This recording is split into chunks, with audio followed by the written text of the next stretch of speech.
Faly miarabatsika eto amin'ny fanabeazana indray faly tafaraka amintsika faly faly ny zavatra ao ampianarina tena ao anatin'ny fiainana mihitsy satria izay le izy hoe ny fifaliana ao amin'ny salamo fa andisy fanantenana kely anareo ana izany ara satria faly dia izay faly fotsiny ny avoaka koa fa tsy zinandrasanareo alohan'izay aloha dia apetratsika hoe raha teo mafy ianao dia mila manana inona raha teo mafy amin'ny lalana rehetra sy ny rehetrarehetra dia mila manana 4-4 raha ohatra izao fatatsika 4-4 Filipiana 4-4 sy ny ohatr'izany fa raha mbola teo mafy kokoa zany hoe mafy dia mafy fandroany dia mila an'izao fa raha mbola teo mafy intelo dia ahoana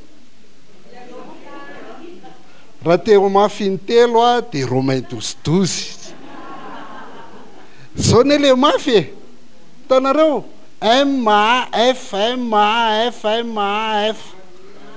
tsy hitanareo mafy intelo mihitsy zany hoe mifalia amin'ny fanantenana miareta amin'ny fahoriana ary mahareta amin'ny fivavahana dia le fifaliana amin'ny salamo jerentsika zany dia le fifaliana amin'ny fanantenana fatatsika fa salamo misy 50 ny andininy ao anatiny misy firy raha ny salamo fa 7 fotsiny raha nojerena dia misy 7 be dehibe ka raha moka ny fifaliana rehetra ao amin'ny salamo tsika tsy vita fa io fifaliana ao amin'ny fanantenana izay loha hevitrintsika mpiara-mamaky ny baiboly amin'ity taona ity io no jerentsika tsika rehefa nijeren'io dia mbola tia koa zany ny fahadisom-panantenana faharomekonareo hifantoka amina salamo ray tsika hatramin'izay rehefa teto amin'ny fanabeazana ninona loha hevitra omena fa tsy hoe fampidirana boky dia mifantoka amina andinin-tsoratra masina ray foana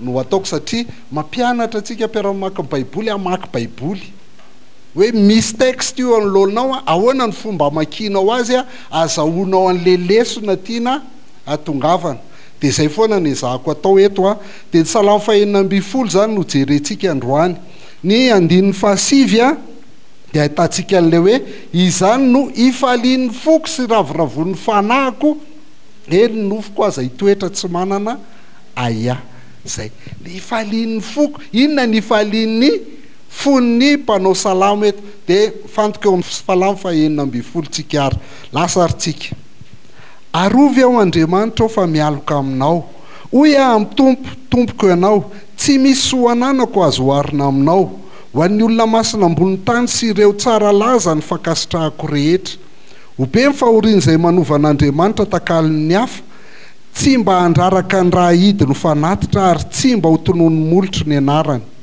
ny tompo no anjara lovako sy kapokako ianao no mampaharitra ny anjarako ny voafaritra ho anjarako dia eo amin'ny tany mahafinaritra eny lova tsara tareo zany isaotra ny tompo izay nanolo-tsaina na amin'ny alina aza dia mananatra ny foko ataoko eo anatrehako manjakariva ny tompo rehefa eo ankavanako izy dia tsy mangozozo izany no ifalian'ny foko sy ravoravoan'ny fanahiko enina dia nofoko aza dia mitoetra tsy manana fa tsy hofonao any amin'ny fitoerany maty ny haiko tsy amelany matoky ianao ho latsaka ny andavaka ianao nampafantatra ny lalan'ny fiainana ianao eny fahafikisam-pifaliana no eo anatrehanao ary fahafinaretana no eo amin'ny tananao akavanana mandrakizay amen zay le salamo 120 izy io zany dia antsoina hoe salamo fatokiana na atao hoe psaume de confiance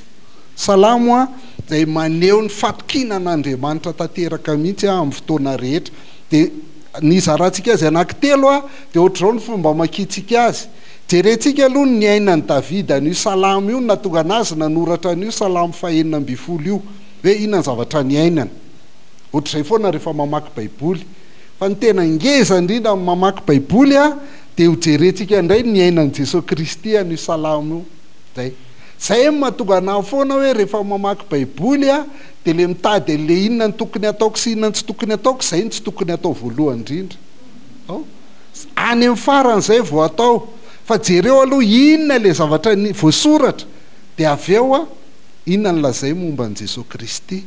Dikany amin'ny faran'izany tsika zay voajery hoe ahoana raha no iainantsika n'io salamo io, dia ao aorianan'izay ame andinina salamo vitsivitsy mifandraika amin'ity salamo fahaenina ambin'ny folo ity zay mampiseho ny atao hoe fifaliana ao anatin'ny fanantenana. Zay zany ny zavatra ifampiresahantsika iarahantsika eto amin'ity androany ity. Ny tapany voalohany amin'ny salamo mizara telo salamo dia ao anatin'ny fizarany telo, jerentsika aloha Davida, jerentsika aloha Jesosy Kristy, zay vao mijery ny tokony iainantsika azy tsika. Fizarana voalohany zany dia ny andininy voalohany ka hatramin'ny fahaefatra. Eo ambony eo moa misy hoe mikitama nataony Davida. Arovy Andriamanitra fa mialoka aminao. Zay ny anombohany azy. Vao mahita an'io tsika dia mahita hoe i Davida zany tao anatin'io fanaovana salamo io, raha ohatra izy ka milaza salamo fifaliana dia tsy salamo satria misy fety, na salamo mahafinaritra ny fiainana dia milamina ny fiainana dia faly ianao, na manam-bola be ianao dia faly, na tsisy marary mihitsy ianao sy fianakavianao dia faly. Tsy zany. Ny salamo fifaliana dia salamon'ny olona ao anaty fahoriana, salamon'ny olona ao am-bavahoana ny fahafatesana.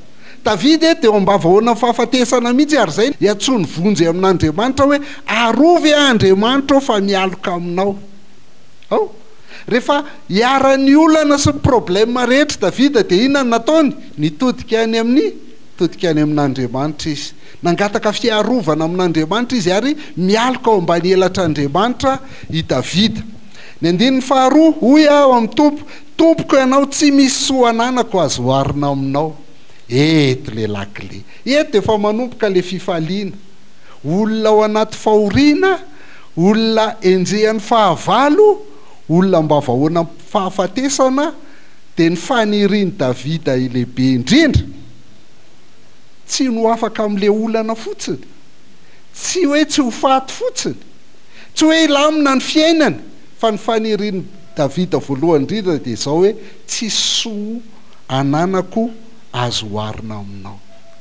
Ho an'ny Davida zany, na inona manjo azy dia Andriamanitra foana ny zavatra tsara indrindra ho azy.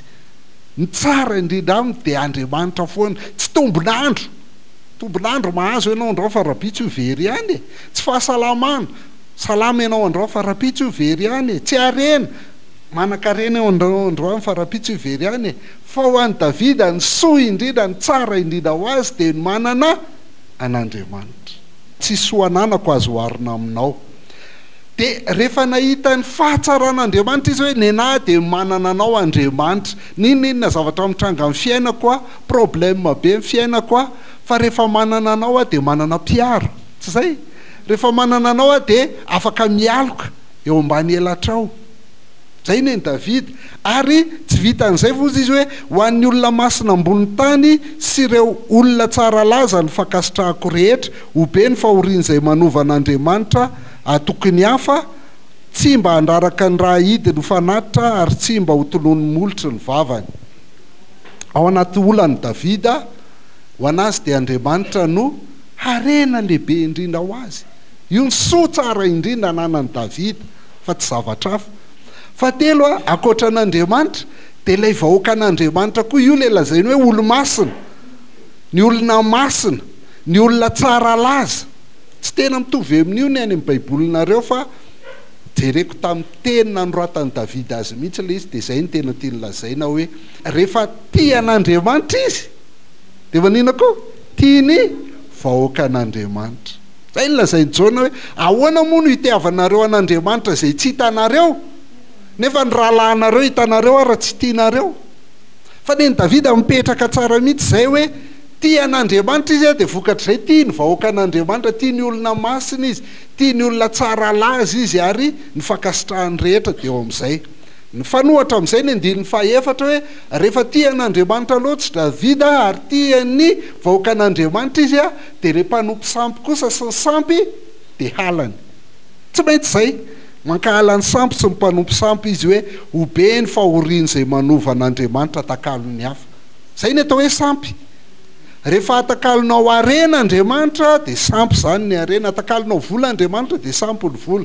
eny fa nahatakalinao vadinao ary Andriamanitra dia sampy zany le vadinao. Rehefa takalinao fahasalamana Andriamanitra dia lasa sampy le fahasalamana. Dia ozy izy Davida hoe obeny ny fahoriany izay manovan'Andriamanitra takaliny hafa. Za tsy hiaraka amin'ireny aho. Rehefa manao sorona izy zany dia misy raha ahidina atao fanatitra. Tsy hanao an'izany ary tsy tonony molotry ny anarany, tsy miaraka amin'ireny aho. Zay ny tapany voalohany zany a ilazany Davida ny fitiavany an'Andriamanitra na dia ao anaty fahoriana ary izy. Tapany faharoa 15 ka hatramin'ny 17. Ny tompo no anjara lovako sy kapokako, ianao mampaharitra ny anjarako, ny voafaritra ho anjarako dia eo amin'ny tany mahafinaritra, eny lova tsara tarehy ho ahy izany. 15 sy 19. Rehefa mamaky baiboly ohatran'io ny fafiteniko foana zany raha mpanaraka, rehefa mba mihaino hainao nanareo a dia mila jerena ilay teny miverimberina. Fa matoa verimberina ilay izy dia tiany hitrikitrihana ho azonao tsara. Ozy izy hoe Jehovah no anjara lovako sy kapokako, ianao no mampaharitra ny anjarako, ny voafaritra ho anjarako dia eo amin'ny tany mahafinaritra, lova tsara tarehy ho azy zany. Jereo tsara. Nanao ao anatin'ny nomero tsika zao a, teo amin'ny nomero 7 tsika nijery hoe ny Levita dia omena ny 10 karena. Ina ny antony? Satria izy tsy manana anjara tany.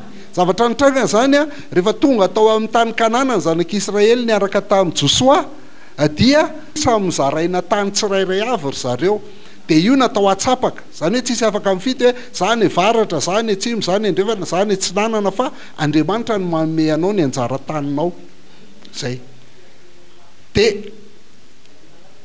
mahazo an'izay daholo le foko 12, 12 izy satria anjarandrony ny Josefa, i Manase sy Efraima.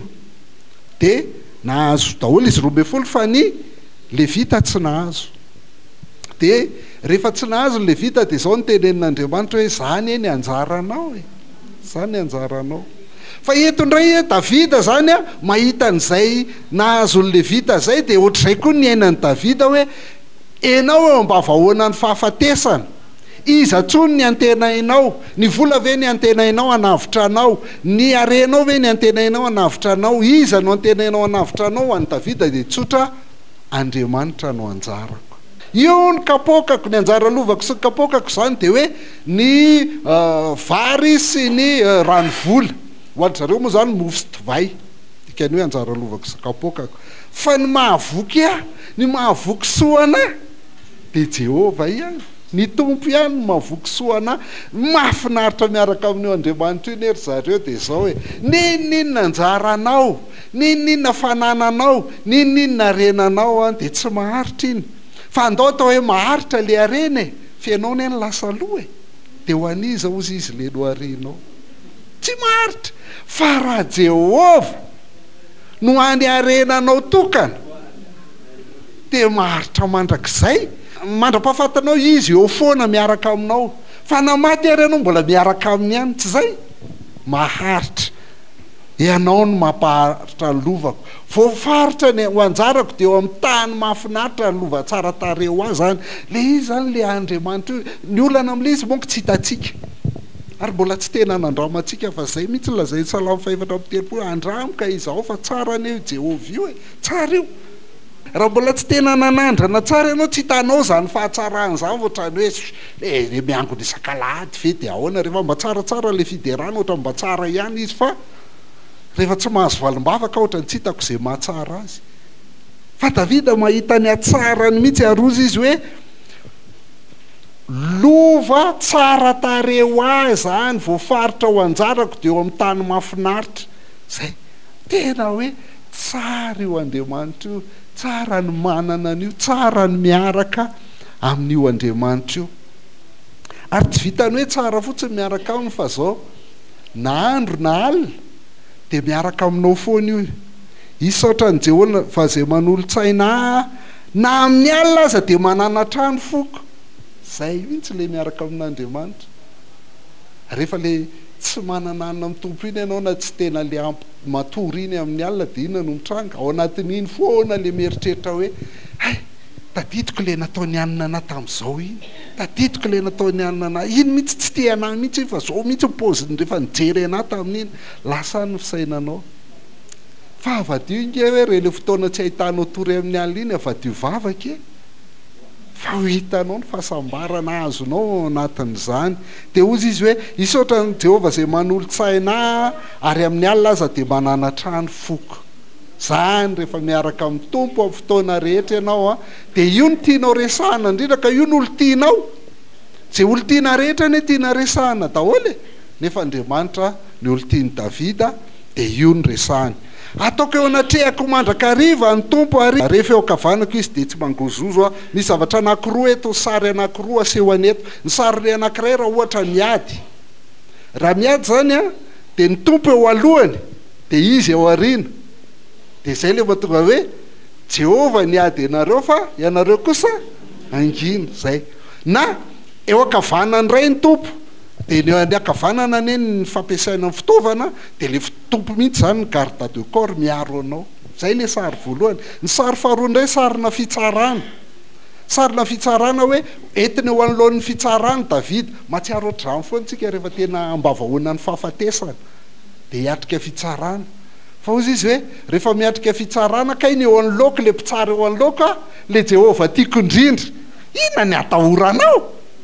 Le tianao indrindra sy le tianao indrindra ny eo anoloanao mitsara anao, fa tsy vita lizy ny eo alohanao, fa izy koa ny eo ankavananao. Inona ny eo ankavanana rehefa amin'ny fitsarana? Ny avoka.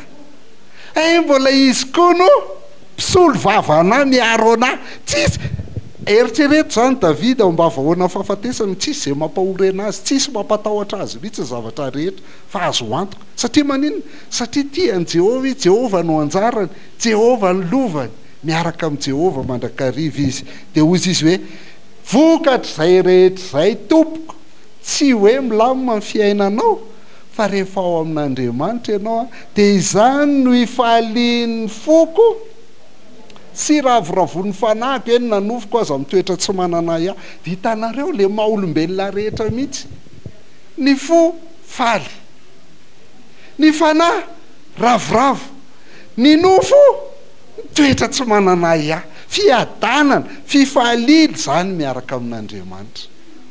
Tsy hoe milamina ny fiainana, tsy hoe tsisy problème, fa le fifaliana ho an'ny mpanao salamo dia fifalian'ny olona anaty problème, fa fifalian'ny olona miaraka amin'Andriamanitra sy ao amin'Andriamanitra. Fa ka azy ve tsika? Zay le izy. Tapany farany amin'izay arany sahady vokatra zay, tsy ho fona ho any amin'ny fitoerany maty ny haiko, tsy hamelany matoky anao latsaka any an-davaka ianao. Nahazo antoka zany Davida hoe zay raha mifankatia kosa ve tsika dia ho avelanao amin'izao a, dia tsy rarahinao fa dia avelanao hitranga fotsiny zay hitranga any, tsy avelanao an'izany a. Eo mijery tantaran'i Davida tsika tamin'io, raha tao anatin'ny fanenjehan'ny Saoly izy a, dia avitra soamantsara, tonga mpanjaka ihany izy tateo aoriana. Raha tao anaty fanenjehany Absaloma izy a, dia i Absaloma moa tena nanongana azy mihitsy, fa i Absaloma avy eo no niverina maty, fa izy tafatoetra ihany. Ary Davida dia tsy maty anady, fa tena hoe vokotona no nahafaty anazy. Narovan'Andriamanitra izy zany teo amin'ny fiainany rehetra. Dia ankoatr'izay nefa ozy izy hoe ampafantatra ny lalan'ny fiainany ianao.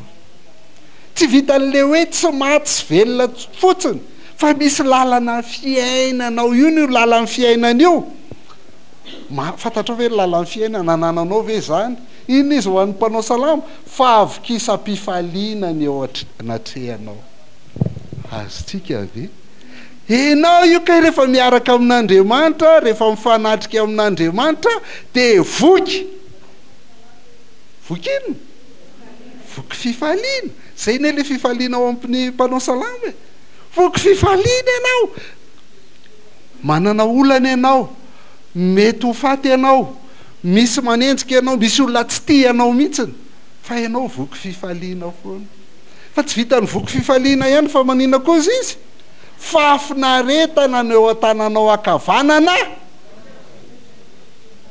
mandrakizay. Io le lazaiko, miaraka amin'Andriamanitra tompoko a tsy 20 taona tsy 20 taona tsy 20 taona ny fiarahana amin'Andriamanitra tsisy dika an'izany miaraka amin'Andriamanitra dia mandrakizay fa le miaraka amin'Andriamanitra mandrakizay io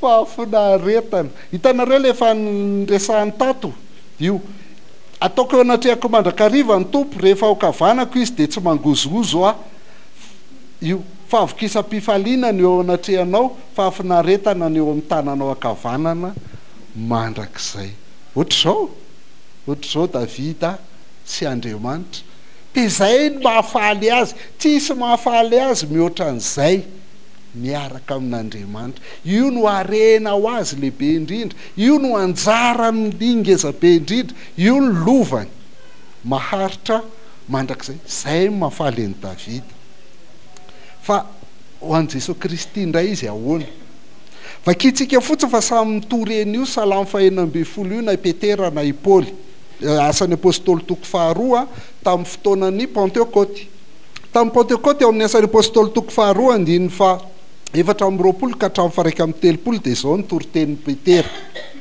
izy dia natolotra noho ny fandaharana sy fahalalan'Andriamanitra mieloha resaka an' Jesosy Kristy izy Jesosy Kristy izy dia natolotra noho ny fandaharana sy ny fahalalan'Andriamanitra mieloha ary lombonareo sy ny vononareo tamin'ny tanan'ny olona tsy tandalana nefa Andriamanitra nanangana azy rehefa nahafaka ny fanaintaina ny fahafatesana satria tsy azon'izany ny azoniny izy tsy azony fahafatesana o azoniny Jesosy Kristy fa i Davida dia milaza azy hoe tanareo avery le mikitama nataony Davida i Davida dia milaza an' Jesosy Kristy hoe nijery ny tompo teo anatrehako mandrakariva satria eo akavanako izy mba tsy hangozogozo dia izany no nifalian'ny foko sy ny ravoravon'ny fanahiko ny nofo koa dia hitoetra amin'ny fanantenana tanareo fifaliana amin'ny fanantenana Jesosy Kristy ny any an'izany fifaliana amin'ny fanantenana zany Salamo 112 io lazainy io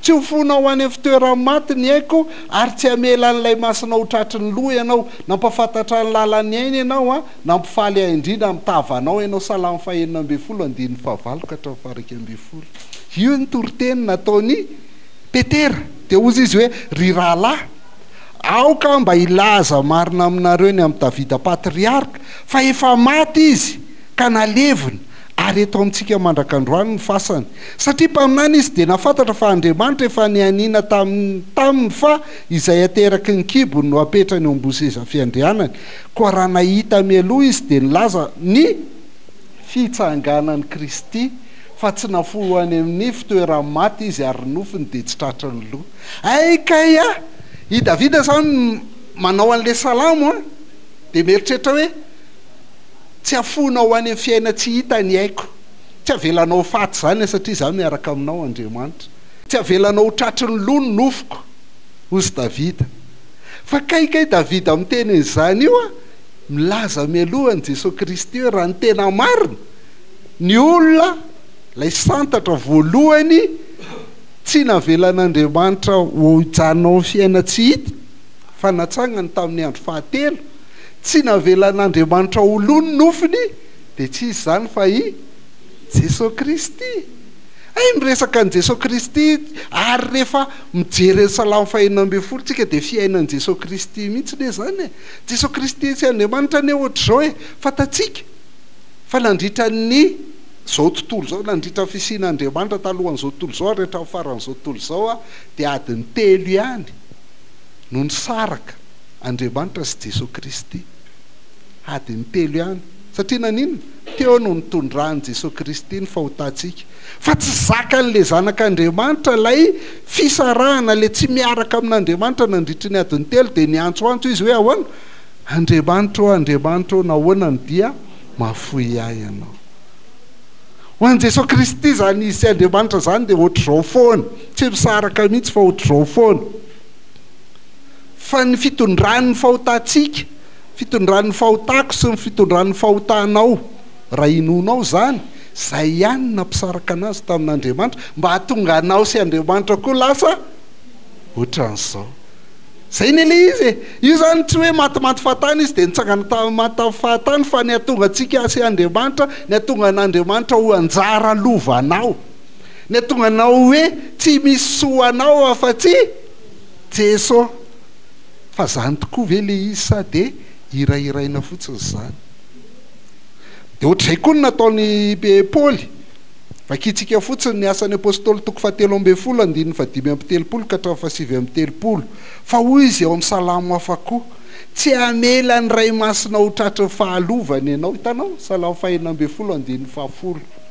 de hoy izy Paoly hoe fa i Davida rehefa nahatanteraka ny sitrapon'Andriamanitra hasoa ny olona ny arabelona taminy de nodimandry ka nangonina any amin'ny razana izy ary tratry ny fahalovana fa izay natsangan'Andriamanitra ny tsy mba tratry ny fahalovana koa ahoaka fantatrareo rahalahy fa izany lehilahy zany Jesosy no hitoriana famelan-keloka aminareo ary ao aminy anamarinana zay rehetra mino ho afaka amin'ny eloka rehetra izay tsy azo nanamarinana anareo tamin'ny lalànany Mosesy.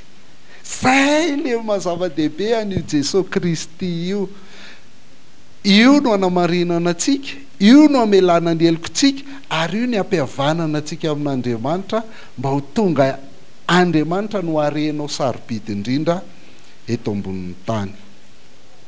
Miditra amintsika amin'izay ary tsika zao hoe iza ny tsara indrindra ho anao? Inona ny tsara indrindra ho anao? Eny ao anaty fanabeazana ianao zao de mamaly hoe ny tompo azoko antoka mihitsy hoe ny tompo ny tsara indrindra ho anao zao. Fa rehefa misy marary iza ny ale voalohany? Rehefa misy tsy ampy ny vola aiza no ale voalohany? Rehefa misy mankahalanao aiza no ale voalohany? Eo zany mipetraka le izy hoe Andriamanitra ve sa vola sa harena sa voninahitra sa fafinaretana ny tsara indrindra ho anao? Dika zany hoe inona ny andanianao fotoana betsaka indrindra? Zay tsara indrindra ihany angeny andaniana fotoana betsaka any amin'izay misy ny harenareo ny fonareo fa misy olona ny hareny vola ihany fa apetrany any an-danitra fotsiny io ny vola io fa eto tena hoe Andriamanitra mihitsy no harena de any ny fonao de any foana ny eritreretinao sy sainao mandritra ny fiainana rehetra satria miaraka ohatr'izao foana nareo sy Andriamanitra. Fa ny anankiray faharoa koa le hitantsika teo hoe rehefa tia an'Andriamanitra ianao ny pirofo hitanao hoe tia an'Andriamanitra ianao de tsy maintsy tia ny vahoakany koa. Manao ahoana ny fitiavanao ny vahoakan'Andriamanitra? Rehefa laniny ambodiva izy de mijery fotsiny ianao tsy hitanao zay azo atao. Fa ho anahy zany mampalahelo anahy indrindra rehefa misy ambodiva, fampianaran-diso zany lazaiko zany. Fa laniny ambodiva ny vahoakan'Andriamanitra satria ny vola no hareny fa tsy Andriamanitra. Fa rehefa tia izay niteraka de tsy maintsy tia izay nateraka koa. Itsika sa Jaona voalohany no miteny izany. Inona ny vokatr'izay zavatra izay tararaka ty salamo ty? Andriamanitra ihany no harenantsika mandrakizay. Ny 15 de zay mihitsy lazainy hoe ny tompo no anjara lovako sy kapokako, enao no mampaharitra ny anjarako. Io enao no anjarako. Fa tsy hoe ty ve mba anjara lovako tany amin'ny ray aman-dreko de mbola misy angalatra ihany tena tsy manaiky an'izany fa naiady hatrany amin'ny tribolany ary tsy rarahako fa tsy hoe mazotoa mafitabe raha izay ny tena ao anatinao. Fa ho an'i Davida, ho an'i Jesosy Kristy, ho an'ny faly de ny tompo no anjara lovako sy mampaharitra ny anjarako. Mekohatra anankiray ianao aty amin'ny testamenta vaovao de ohatr'izay koa ny le izy. Petera voalohany toko voalohany 7 ka hatramin'ny 7 fa ny hatramin'ny 5 aloha vakitsika eto. Petera voalohany toko voalohany 7 ka hatramin'ny 5 isaorana ny Andriamanitra rain'i Jesosy Kristy tompontsika izay niteraka antsika indray araka ny habeny famindrapony ao amin'ny fanantenana velona. Tanareo itsika lasa zanak'Andriamanitra io zany no mahatonga atsika lasa zanak'Andriamanitra, nateraka Andriamanitra, nateraka indray de ho amin'inona ozy izy? Ho amin'ny fanantenana velona tamin'ny fitsanganan'i Jesosy Kristy tamin'ny maty. Tanareo le salamo 112 teo miresaka amin'ny fitsanganan'i Jesosy Kristy tamin'ny maty, ho amin'ny fanantenana velona, living hope. le fanantenana zany tena velona fa tsy hoe manantena fotsiny hoe manantena mba ho lasa mpanan-karena indray andro any, manantena mba ho zao. Fanantenana velona mihitsy eo amin'ny fitsaganan'i Jesosy Kristy amin'ny maty. Ho amin'ny lova tsy mety simba, zay neny nanaovan'Andriamanitra, namonjen'Andriamanitra atsika, natonga atsika ho zanak'Andriamanitra, manana lova tsy mety simba isika, tsy misy loto, tsy mety levona, voatahiry any an-danitra ho anareo, satria maninona voatahiry ho anareo, arova ny herin'Andriamanitra amin'ny finoana ho amin'ny famonjena efa vonona seho any aparany. Manana an'izany ve ianao? Manana an'izany fanantenana zany ve ianao? Fa raha manana an'izany fanantenana zany ianao dia tsy slogan fotsiny ny Romains 12:12 fa mampaninona le izy aveo atray izany no iravoravonareo mifaly amin'ny fanantenana. Mora kely miresaka azy eto hoe mifaly amin'ny fanantenana, fa jereo nahazo an'ireto olona reto tahaka ny nahazo an'i Davida, fa tahaka ny mahazo anahy ihany koa, sy tahaka ny mahazo anao. Problème nge fahorinana eny eto amin'ity tany ty. Izany no iravoravonareo na dia ampahelovina vetivety ankehitriny amin'ny fizahan-toetra maro samihafa ary nareo raha tsy maintsy izy zany. Tsy maintsy misy zany tsy maintsy misy ny problème, tsy maintsy misy ny fahorina, tsy maintsy misy ny fizahan-toetra isan-karazany fa na dia ampalahelovina ary tsika dia fantatrao ve fa vetivety ihany io. Ozy izy ianao andritra fiainako tena ory foana, tsy maninona fa 20 taona zany, fa raha atao eo anatrehan'ny mandrakizay dia ohatr'izao inkeza amin'ny 20 taona zany. Ny herintaona ary ty vetivety zao tsika efa volana marsa sahady rehefa voaviana ny krismasy, maika fa ny 20 taona eo anatrehan'ny mandrakizay. Dia zay ozy izy le olona mpalelovina ry falifaly reto fa tsy le olona milamindamina amin'ny fiainany, olona mpahelovina vetivety amin'ny fizahan-toetra maro samihafa nareo, satria tsy maintsy misy zany mba ho antom-piderana sy voninahitra ary fankalazana amin'nisehon'i Jesosy Kristy ny finoanareo voazahan-toetra zay tsara lavitra noho ny vilamena mety simba na dia voazahan-toetra tamin'ny afo azy.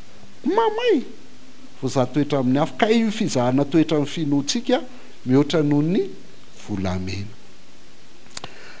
Dia anankiray koa ny toantsika teo hoe io Andriamanitra io dia mampianatra antsika aloha manalina. Zany no mampiteraka fifaliana ao anaty salamo, satria mampianatra antsika izy. Efa eo ny teniny, dia efa eo fa apetraka eo hoe ity indray menu androany, manaraka manisan'andro fotsiny ianao dia mahita foana ity indray menu, ity indray menu, dia misakafo foana ianao dia afaka miverina mijery an'iny foana ianao. Andro manalina mampianatra anao izy. Zay lazainy hoe isaotra ny tompo izay manolotsaina na amin'ny alina aza dia mananatra ny foko, ataoko eo anatrehako mandrakariva ny tompo ary rehefa okavanako izy dia tsy mangozozo. Miaraka amiko foana io tompo io, miteny amiko amin'ny alalan'ny teny io, ary zay ny tiavako ny tenin'Andriamanitra, satria eo ny azahoako antoka fa eo foana izy. Momba mandrakariva izy ambara-patonga fahataperan'izao tontolo izao, dia ny farany dia le fiadanana sy fifaliana tanteraka. Ny fiombonanao sy ny firaisanao amin'Andriamanitra dia miteraka fiadanana sy fifaliana tanteraka amin'ny fiainanao. Zay ny lazaina amin'ny 9:7 izany no ifalian'ny foko sy ravoravon'ny fanahiko, enina ny nofoko aza mitoetra tsy manana nefa zaho anaty problème be, nefa zaho mba vahoana ny fahafatesana, satria ny tompony miaraka amiko. Fantatrao ve fa ny tompo miaraka aminao dia inona ny atahoranao? Rehefa mba milamina fiainaka mitalisany salamo fa 3:20 dia hay tsara izy, fa rehefa aveo zay ny fifalian'ny mpanao salamo. Ary tsy vitany fa ny 9:12 koa izy dia mbola miteny hoe ampafantatra ny lalan'ny fiainana ianao, eny fa avokisa-pifaliana no eo anatrehanao ary fafinaretana no eo an-tananao ankavanana mandrakizay. Satria tena mahazo fiainana mandrakizay mihitsy ny miaraka amin'ny n'Andriamanitra. Ary fantatrareo ve rehefa miaraka ohatr'izao ny fifaliana sy ny fiadanana, miampy fitiavana fotsiny izy eo aloha, dia iny zany vokatry ny fanahy. Fa mivokatry ny fanahy dia fitiavana, fifaliana, fiadanana sy ny toyany rehetrarehetra. Fa reo telo reo ngezabe aloha, reo ngezabe aloha. Salamo 112 foana tsika, fa manomboka eto amin'izay tsika dia omeko amin'izay nareo raha hoe ohatrany ahoana amin'izay le karazana filazan'ny salamo hafa an'izay hoe fifaliana ao amin'Andriamanitra, ao amin'Andriamanitra ihany zareo no ahitana fifaliana. Ny fiainako tompoko dia ao amin'Andriamanitra ary faly aho, tena faly aho. Ny anankiray voalohany izay matetika diso ny fandraisantsika azy, Salamo 7:7-4, biravoravo amin'ny Jehovah ianao dia omeny anao izay rin'ny fonao. Mampalahelo mihitsy fandraisan'ny olona an'io, ohatran'io zany dia ohatrany hoe manaova louange, dia amin'izay rehefa tsara be le ambiance louange dia faly ianao dia mba ao amin'ny tompo ianao zany ny ravoravo, satria mba hira fiderana no maharavoravo anao a. Dia rehefa manao an'izay ianao dia azonao amin'izay izay rin'ny fonao hoe azo andry azo anty azo andry azo ny anina e. Fa tsy zany tompoko ny lazain'io azafady indrindra. Mifanaraka amin'le Salamo 112 teo io, dikany hoe miravoravo amin'ny Jehovah ianareo dia izao hoe aoka i Jehovah ny delisy fonao. Ataoko izay mihitsy le izy amin'ny teny frantsay moako izy delisy. Aoka i Jehovah ny zavatra farany tena matsiro sy mahafinaritra indrindra ho anao. Bakeo amin'ny teny frantsay izy dia hitanareo izay. Fa rehefa Jehovah ny tiany fonao indrindra dia ho azonao zany. Zay le rin'ny fonao eto zany tsy zavatra anana io olona ihany akory, fa le rin'ny fonao le Jehovah dia io no iravoravonao, satria io mahafaly anao indrindra amin'ny fiainana. Zay ny fifaliana ao amin'ny Salamo. Salamo 4:7-4. Ny tompo ny reharehan'ny fanahiko, ary izany ny mpandefitra ka ho faly. Zay rehefa mirehareha ao amin'ny tompo ianao hoe manana ny tompo, miaraka amin'ny tompo, dia ny hafa ihany koa dia faly ianao dia miteraka fifaliana ho an'ny hafa ihany koa zany. Miaraha mankalaza ny tompo amiko reo ka hiara-nandratra ny anarany sika. Hitanareo, rehefa tia an'Andriamanitra ianao dia tia ny vahoakany koa dia miara-mankalaza ny tompo amin'ny vahoakany. Nitady ny tompo dia namaly ahy izy ka nanafaka tamin'ny tahotra rehetra. Tsy izay ve le nataon'ny Davida ao amin'ny Salamo 112 teo? Ary ny farany dia ozy hoe izy aloha iarahantsika mamary tia isa 2:3. Halleluja. Tsy milamina ny fiainanao, misy olana amin'ny fiainanao jereo izy hoe nitady ny tompo dia namaly azy nanafaka tamin'ny tahotra izy, olona ao anatin'ny tahotra ianao. Fa rehefa mijery an'i Jehovah, rehefa mibanjina ny tompo ianao dia miramirana ary tsy mangay ihany tavanao nao anaty problème tahaka n'inona ary. Tanareo mifanaraka amin'le Salamo 9:10 teo daholo izy. Salamo 5:7. Fa ny fanahy kosa dia iravoravo ao amin'ny tompo. Zay satria ao amin'ny tompo dia miravoravo vokatr'izay ary ho faliny amin'ny famonjeny. Tsy afa-tsy famonjeny no mahafaly indrindra, fa raha misy zavatra mbola azonao mahafaly ao dia mety ho very, mety ho simba, mety hiala aminao io ndray andro any. Salamo 2:20. Faly arao izy ireo tampoka andeha isika ho anetrany Jehovah. Zay le izy. Zany ny fifaliako indrindra. Fifaliako indrindra tsy le mankany am-piangonana fotsiny fa le hiaraka amin'Andriamanitra na aiza na aiza io. Zany ny fifaliana indrindra ho anahy. Salamo 7:2. Ho faly sy ho ravoravo aminao ankalaza ny anaranao ary avondrindra. Tanareo, inona mahafaly, inona maharavoravo ny mpanao salamo? Le izy ao amin'ny tompo, le izy ao amin'Andriamanitra, le izy ao amin'ny Jesosy. Salamo 5:20. Aoka ho faly sy ravoravo aminao izay rehetra mitady ianao, aminao izay rehetra mitady ianao. Inona mahafaly ianao indrindra? Ny manana an'Andriamanitra, ny miaraka amin'Andriamanitra, mahazanaka Andriamanitra anao, ianao le novonjeny Jesosy Kristy. Halleluja. Salamo 7:7-20. Fahazavana ny voafafy ho an'ny marina, ary fifaliana dia ho an'ny mahitsy fo. Marina sy mahitsy fo dia ny olona olom-bovontsy zany. Salamo 5:7-7. Ataovy reharehanareo ny anaranomasina, aoka hifaly ny fony izay mitady ny tompo. Io tsy izay sy tiavako ny manana an'izao na manana an'ry na manana an'ry, fa mety ho simba ihany io, fa izay sy tiavako ny manana an' Jesosy.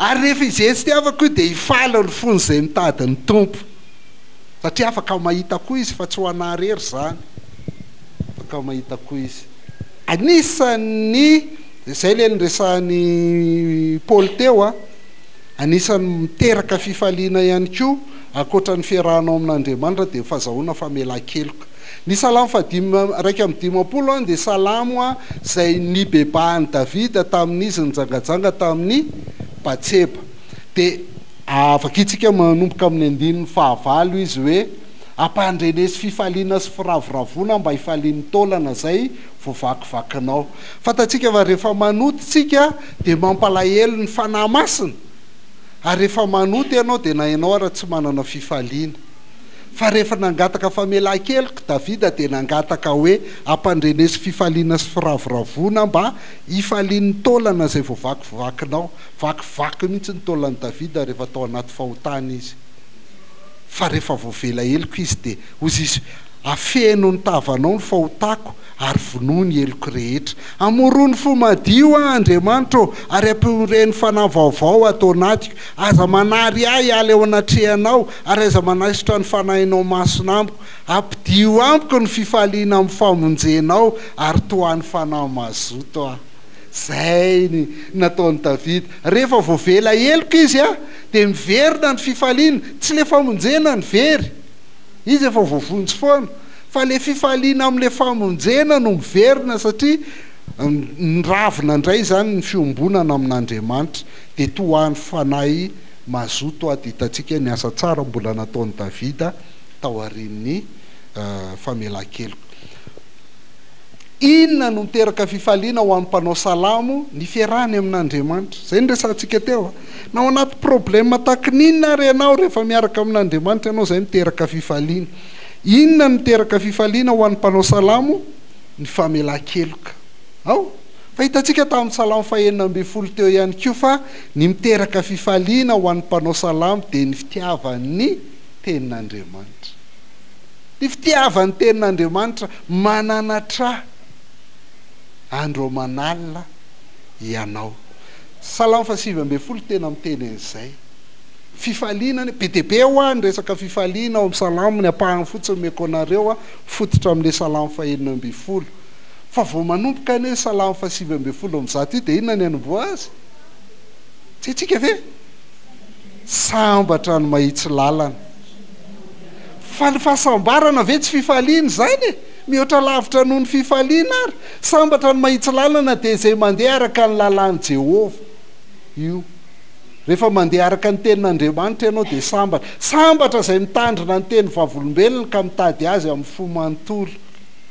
zany ny tena miteraka fifaliana 970 ahita zay matahotra anao ka ho faly fa ny teninao no andrasako rehefa miandry ny tenin'Andriamanitra ianao dia tsy vitany hoe ianao ihany mahazo fifaliana sambatra fa zay mijery ianao koa dia ho faly 770 toany aho mba ho vavonjy ka ho faly mandrakariva hijery ny didinao io rehefa mamonjy atsika ny tompo dia tia ny tenin'Andriamanitra tsika dia faly mandrakariva tsika mijery ny tenin'Andriamanitra fifaliana ho anao hoe mijery tenin'Andriamanitra fa ho an'ny mpanao salamo zany ny fifaliana farany faly ano ny teninao tahaka ny mahazo babo be rehefa mahazo tenin'Andriamanitra ianao zany dia na mitovy amin'ireny olona le mahazo babo be dia be mahazo arena be mihitsiny mahazo tenin'Andriamanitra